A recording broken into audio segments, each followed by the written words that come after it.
Hi friends, முறுக்கு செய்கிறது எப்படின்னு பார்க்கலாம். ஸோ செய்கிறதுக்காக நான் என்ன பண்ணியிருக்கேன்னா, ஒரு பெரிய டம்ளர் அரிசி ஆல்ரெடி ஊற வச்சுட்டேன்.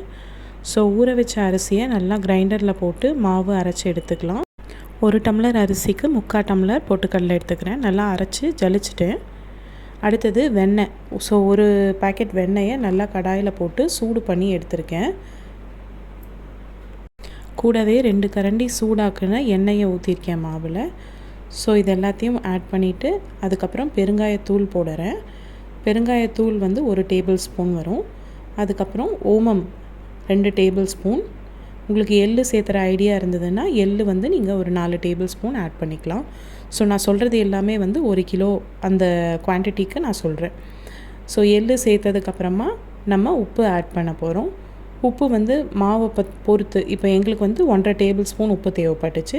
ஸோ 1.5 டேபிள் ஸ்பூன் உப்பு போட்டு எல்லாத்தையுமே நல்லா மிக்ஸ் பண்ணிட்டோம். நல்லா மிக்ஸ் பண்ணணும், கைவிடாமல் மிக்ஸ் பண்ணணும்.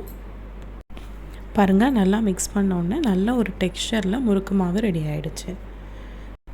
ஸோ இதுக்கப்புறம் அடுப்பை பற்ற வச்சு எண்ணெயை நல்லா காய வச்சுக்கிறோம். ஸோ எண்ணெய் நல்லா காஞ்சதுக்கப்புறம் இப்போ முறுக்கு சுட்டு எடுக்க வேண்டியது தான். பாருங்கள், அச்சில் போட்டு நல்லா சுற்றுறதுக்கு எவ்வளோ ஈஸியாக வருதுன்னு பாருங்கள். ஸோ உங்களுக்கு பார்த்தாலே தெரியும் மாவோட கன்சிஸ்டன்சி எப்படி இருக்குது, எவ்வளோ ஈஸியாக சுற்ற முடியுதுன்னு. ஸோ நல்ல கிறிஸ்பியான முறுக்கு ரெடி. தேங்க்ஸ் ஃபார் வாட்சிங்.